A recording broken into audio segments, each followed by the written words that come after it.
Meta will get rid of fact-checkers, dramatically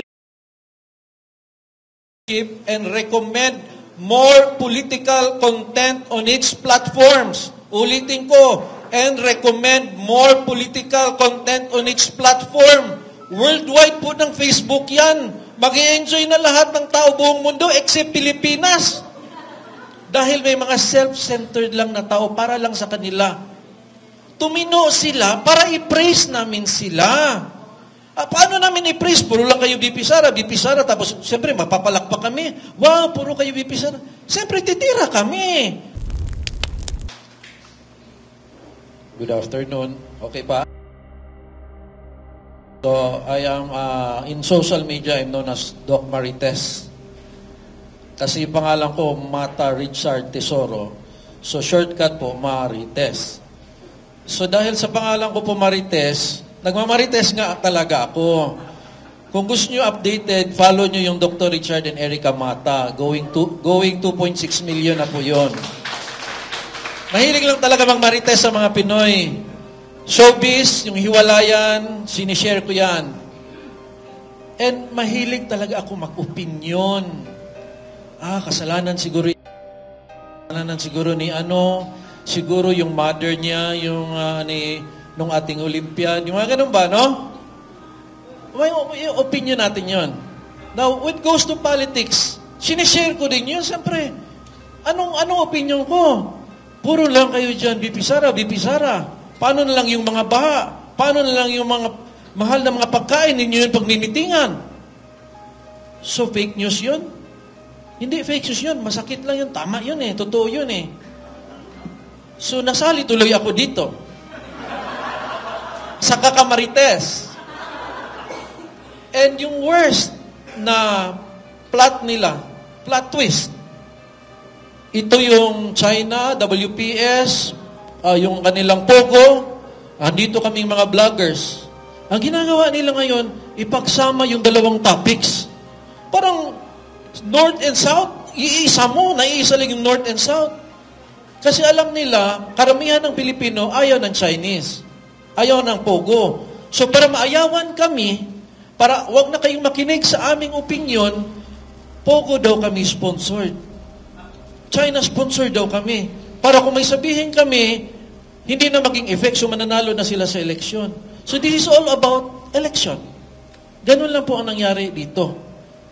And sino bang maniniwala?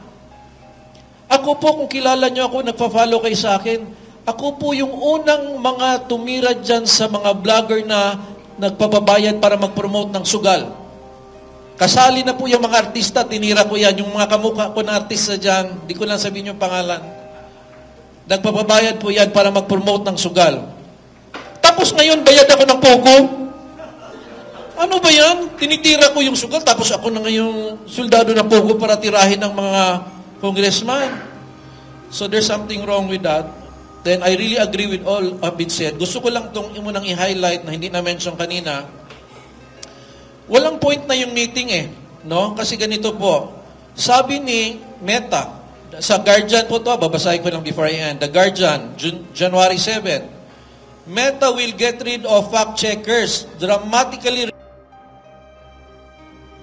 and recommend more political content on its platforms. Ulitin ko, and recommend more political content on its platform.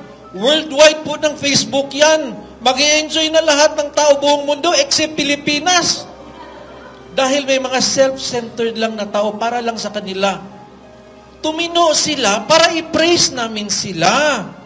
Paano namin i-praise? Puro lang kayo BP Sara, tapos siyempre mapapalakpak kami. Wow, puro kayo BP Sara. Siyempre titira kami. Pero kung pinagmitingan nyo yung mga baha, yung mga mahal na pagkain, we will praise you. So there's nothing wrong with us.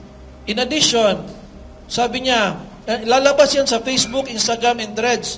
Founder Mark Zuckerberg said, last paragraph before I end, in a video message, Zuckerberg vowed to prioritize free speech after the return of Donald Trump to the White House and said that the starting in the U.S., he found get rid of the fact checkers and replace them with the community notes similar to X. Ano yung community notes similar to X? Ibig sabihin, sa X na app, pag ayaw mo yung sinasabi, may notes doon, pwede mong anong saloobin mo, anong statement mo to correct that point. Ibig sabihin, na-solve na nito nila. Na kunyari, ayaw nyo yung sinasabi namin, lalagyan din ni Mark Zuckerberg yan ng community notes para doon kayo maglagay ng statement na, I'm sorry, doctor, I don't agree with your point. So, hindi na kailangan tayong pumunta doon sa house kasi may solution na po ang social media for these issues. Huwag na yung parang binibibi pa tayo na hindi kayo marunong yan. Gagawan kayo ng framework para hindi kayo makilos. Mas magaling pa kayo kay Mark Zuckerberg. Thank you so much.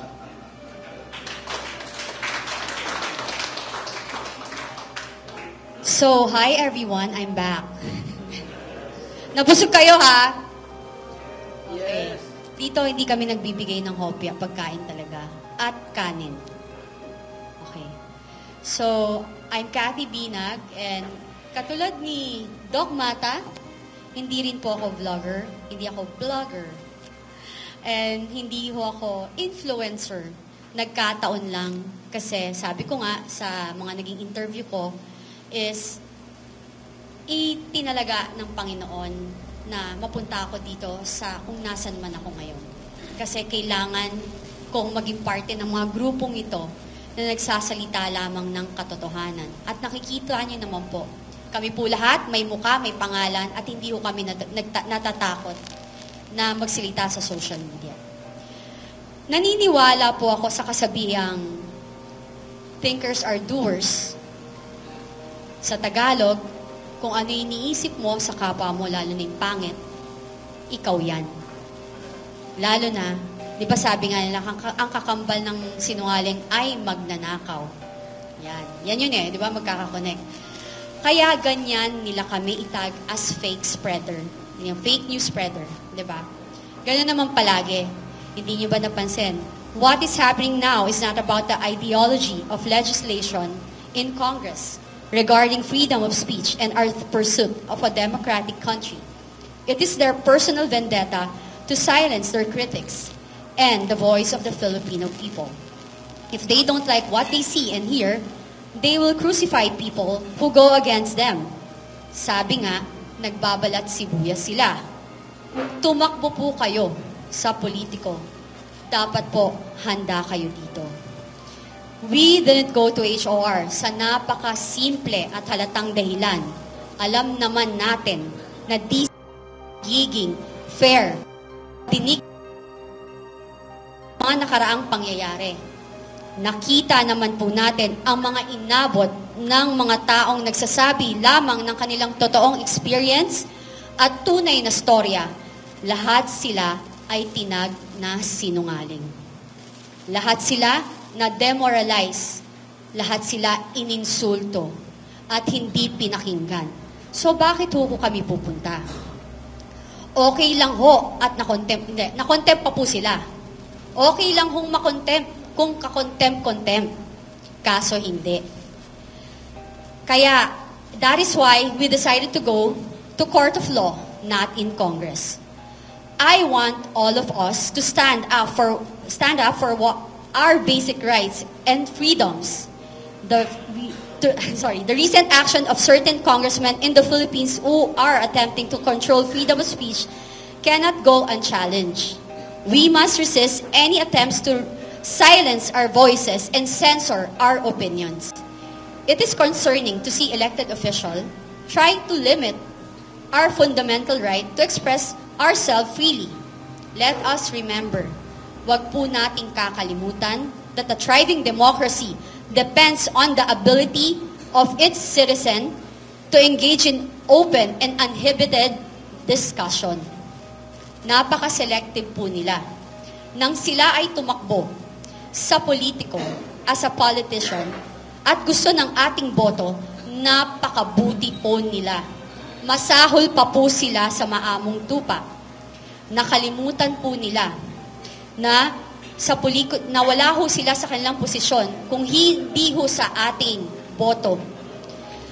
Ang House of Representative is House of the People. Hindi ho kayo nilagay dyan sa posisyon na yan para ho abusuhin ninyo ang posisyong binigay sa politika. Lahat ho ay temporary lamang. Mas sana, yan po ba ang gusto nyong mangyari? Ang mag-iwan ho kayo ng legacy na dadalhin ng mga anak at apo ninyo na ang sama-sama ng record na iniiwan nyo. You are abusing.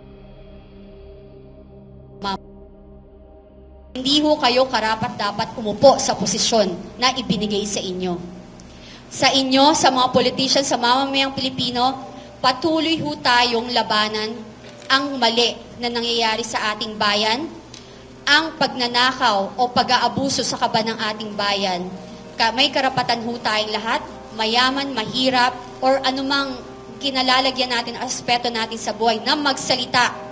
Dahil wala pong karapatan na ang sino man na pumigil sa ating magsalita na ilabas ang katotohanan at ipaglaban natin kung ano ang nararapat at ikabubuti ng ating bayan. Maraming salamat po.